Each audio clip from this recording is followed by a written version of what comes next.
उधर ईरान और इजरायल के बीच तनाव कम होता नहीं दिख रहा। ईरान की फौज के एक पूर्व अधिकारी के इंटरव्यू ने इजरायल की टेंशन बढ़ा दी। इस इंटरव्यू को इजरायल एक सीधी धमकी की तरह देख रहा है, क्योंकि इस इंटरव्यू में यह दावा कर दिया गया कि इजरायल के परमाणु बमों का ठिकाना ईरान जानता है। यह भी कहा गया कि ईरान की मिसाइलों का टारगेट इजरायल के परमाणु ठिकाने ही होने वाले हैं। अगर ऐसा हुआ तो इजरायल के लिए यह तबाही से कम नहीं होगा। अब तक इजरायल केवल इसीलिए टेंशन में था कि कहीं ईरान परमाणु बम बनाने में कामयाब न हो जाए, लेकिन अब तो ईरान से खुली धमकी मिलने लगी है। 2 दिन पहले ही ईरान ने हाइपरसोनिक मिसाइल बनाने का दावा किया था। उस वक्त भी ईरान के अधिकारियों की तरफ से आए बयान इजरायल को उकसाने वाले थे। ईरान ने कहा था कि उसकी हाइपरसोनिक मिसाइल की जद में पूरा इजरायल है। उसके बाद से ही इजरायल में हड़कंप मचा है। खबर तो यह भी है कि इजरायल और अमेरिका की खुफिया एजेंसियों ने नए सिरे से सुरक्षा तंत्र मजबूत करने पर काम शुरू कर दिया है। लेकिन हाइपरसोनिक मिसाइल का तोड़ मिलने से पहले ही ईरान ने इजरायल की टेंशन बढ़ा दी। अब तो माना जा रहा है कि इजरायल के परमाणु हथियारों के ठिकाने कभी भी तबाह हो सकते हैं, क्योंकि ईरान ने साफ कहा है कि उसके टारगेट पर इजरायल का कोई शहर है ही नहीं, बल्कि वो तो केवल इजरायल का गुरूर तोड़ना चाहता है। दावा किया गया कि ईरान की फौज ने कुछ डमी साइट बनाई हैं जो बिल्कुल इजरायल के परमाणु ठिकानों जैसी हैं।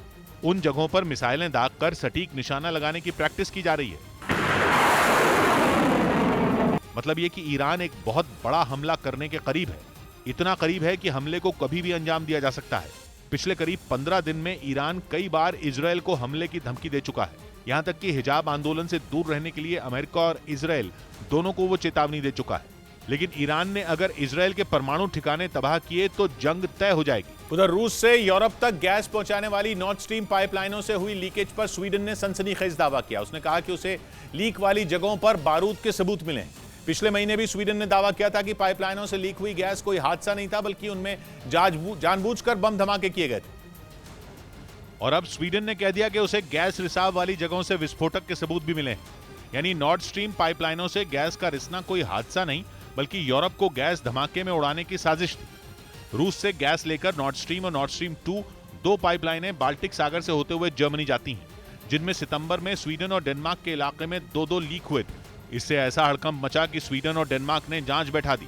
डेनमार्क भी कह चुका है कि गैस लीक जबरदस्त धमाकों की वजह से हुई थी। उधर नेटो की सदस्यता पर स्वीडन के सेना अध्यक्ष ने अमेरिका के आर्मी चीफ के साथ बैठक की।